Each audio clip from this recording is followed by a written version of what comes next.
Dominique Hérulin, La Grande Piste, une vie d'aventure, volume 1, aux éditions de la Reconquête. Ce passage se situe vers fin 64 et début 65, quand il y a la campagne présidentielle pour Tixier-Vignoncourt. Dominique Hérulin, Roger Olindre et tant d'autres personnes connues dans ces milieux font partie des services d'ordre des comités Tixier-Vignoncourt. Chapitre Tours, une ville renommée, pages 231 à 234. À propos de pistolets d'alarme, il me revient une anecdote amusante. Nous sommes à Tours, la réunion va avoir lieu dans quelques heures. Tout le monde semble là. Et non, on vient m'avertir qu'il manque encore Popeye. Je rappelle qu'il a la charge du SO. Il semble s'être volatilisé entre Paris et Tours. Qu'a-t-il pu lui arriver? Un accident?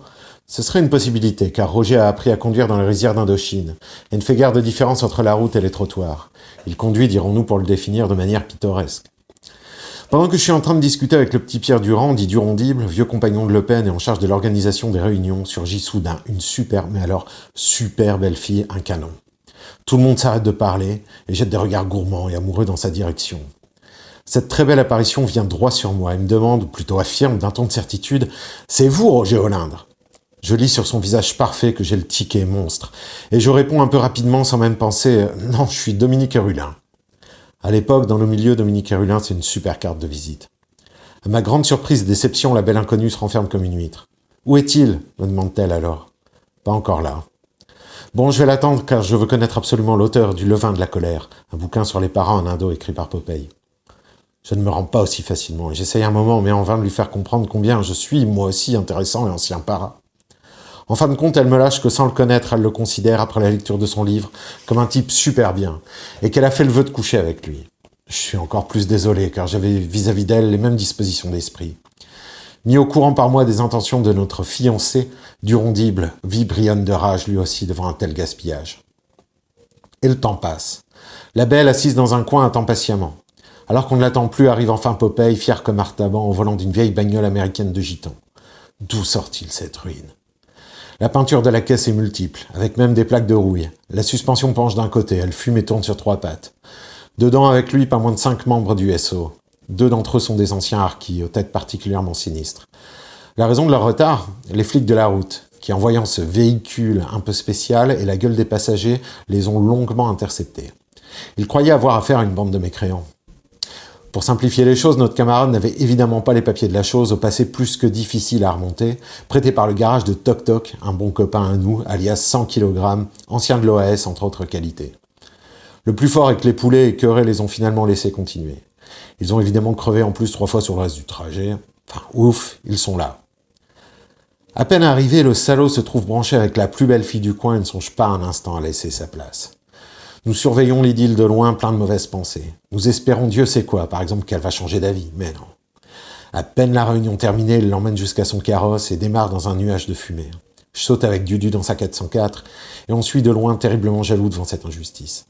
Popeye ne semble pas perdre de temps en romances inutiles et finit par se garer au bord du fleuve dans un coin sombre et désert. Nous autres, voyeurs malgré nous, voyons bientôt le vieux débris, je parle de l'auto bien sûr, s'agiter de manière suspecte. Alors germe dans la tête de Durondible une idée diabolique. Il me demande « T'as ton pétard ?» d'alarme. Je vais approcher au maximum la voiture. Tu tires en jetant des pierres sur la carrosserie, on se sauve en vitesse. Si après ça, il peut continuer à violer notre fiancé, c'est vraiment qu'il est fort. On est encore tous des gamins. Ainsi fut fait magistralement. Nous rentrons alors nous coucher, un peu consolés peut-être, pensant à la manière dont il a dû sauter au plafond et espérons-nous perdre son érection. Je suis réveillé très tôt par un Durand affolé, désespéré. « Tu te rends compte, avec ce fou, on n'aurait jamais dû faire ça !» etc., etc. Je le calme avec peine et lui demande de s'expliquer. Il me dit alors que Popeye, surexcité, est entré dans sa chambre pour lui raconter une histoire de cinglé. On lui aurait tiré dessus hier soir, du coup, il avait aussitôt rassemblé le SO et patrouillé la ville à la recherche de ses agresseurs. Or, il les avait retrouvés et interceptés. Une auto pleine de types armés, qui avaient même essayé de se faire passer pour des flics. Sans les écouter, il les avait rossés copieusement. L'un avait une fracture du crâne, un autre un bras cassé. C'est alors qu'en les fouillant, ils avaient trouvé les cartes de police. Il s'agissait en fait de membres de la brigade anticriminalité locale. Il était quand même toujours sûr que c'était les coupables. Mais maintenant, que faire d'eux? Comment étouffer l'affaire? Durand, complètement paniqué, ne met pas en doute une seconde l'histoire. En effet, il pense Popeye capable de tout. Il téléphone aussitôt à Paris, car on voit mal comment cela va se terminer. C'est en fait une vraie catastrophe. Je le laisse à ses angoisses pour aller interroger personnellement les gars de Popeye, qui confirment tous les faits avec force et détails sanglants. Je commence à me sentir perturbé moi aussi. Sacré Roger, c'est vrai qu'il est imprévisible, mais quand même, normalement, il ne perd pas à ce point-là les pédales. Au bout d'un certain temps, la vérité finit par éclater avant que les coups de fil de Durandib n'aient semé une panique nationale au comité. Il ne s'agit que d'une mauvaise plaisanterie. Popeye, hier soir, a parfaitement reconnu la voiture de Durand et a monté cette cabale pour lui faire payer à sa manière sa visite malvenue.